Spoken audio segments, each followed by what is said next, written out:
Hello and welcome to Gamer Radio Zero here at Gen Con, and I'm with Chris Thomasson, the producer of Dungeons & Dragons Insider. Chris, welcome to the show. Thanks. So why don't you tell us a little bit about what Dungeons & Dragons Insider is? I know a lot of people on the forums and in general were really unhappy to hear that the magazines weren't going to be extended, and that the license wasn't extended, and we didn't have, for a while we couldn't really say much about it. Now we can. Right. So tell me why this is a good thing. Well, the magazine business, as we've said, is a really tough business, and for a long time, the magazines have had a hard time getting a good market penetration. So the online move takes away that sort of that obstacle in getting the material to the fans. We think we're going to be able to reach a lot more people, but you know, the thing I want people to know is just that these are the same magazines that they know. It's just that the format is different. Instead of paper, it's digital. I mean, that's easy for you to say, but really, how are you qualified to make that statement? Have you read these magazines? Do you know these magazines? Well, I've actually been working with Wizards of the Coast, or at Wizards of the Coast in some capacity, since 1998. Okay. Where I started as the editorial assistant on Dragon and Dungeon, moved my way up the ladder to assistant editor to associate editor, and then I was made editor of Dungeon, with a position I kept for a little over 2 years, about 2 years, 4 months. So you were the editor of Dungeon magazine for just over 2 years. Right, and then I was moved over onto Dragon for 4 glorious months, editor-in-chief of Dragon magazine. Right. Before I accepted a position to come back to Wizards in the editing team on the role-playing games R&D side. Okay, so I guess I really can't say that you don't know what you're talking about when you're talking about these previous magazines. I have as much an emotional attachment to these magazines as just about any fan. I mean, and my boss, Chris Perkins, is the most prolific contributor to Dungeon magazine ever, and was the editor of the magazine before I was. Right, yeah, I had him on the podcast a few weeks back, and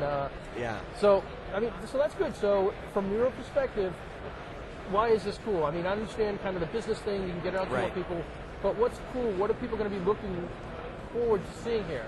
Well, I mean, more adventures in Dungeon, just like we've been doing. Right. We're going to full color art by all the artists that you're familiar with, as well as new talent whenever we can find it. Great cartography, great quality adventures, and in Dragon, again, you know, like ecology articles, Bazaar of the Bazaar, great features, tie-ins to the paper product, all of the stuff that Dragon has done now, that Wizards of the Coast did with Dragon and Dungeon, that Paizo is doing so well now. It's all going to be there. And there's a lot of new stuff as well. Right. So, I mean, every editor of the magazines has tried to put their mark in some way, and, you know, we're going to do some new stuff. There's going to be some cool stuff. And the D&D Insider tools that we're going to be launching in the spring are going to allow us to leverage the technology that we're using digitally in so many ways. Like, one thing I know I can say is, for example, with the D&D game table, our goal is that all of the adventures we put in Dungeon online will be portable into the D&D game table, and as well as all of our printed products. I see. So you'd be able to load up a Dungeon adventure into the Dungeons & Dragons game table. Because the way I've been looking at it is like we have, you know, D&D Insider, and it's kind of like your magazine experience here. You're going to get these articles and all the content you used to get before. Right. And then completely, as a bonus to that, there's all these tools like the character creator and, you know, the DM's toolkit. DM's toolkit, the gaming table, all this great stuff. Right. And I didn't even think that, well, now that means the two of them are already there, so it makes, it's a no-brainer that, okay, well, we put on an adventure, and if you want to use the,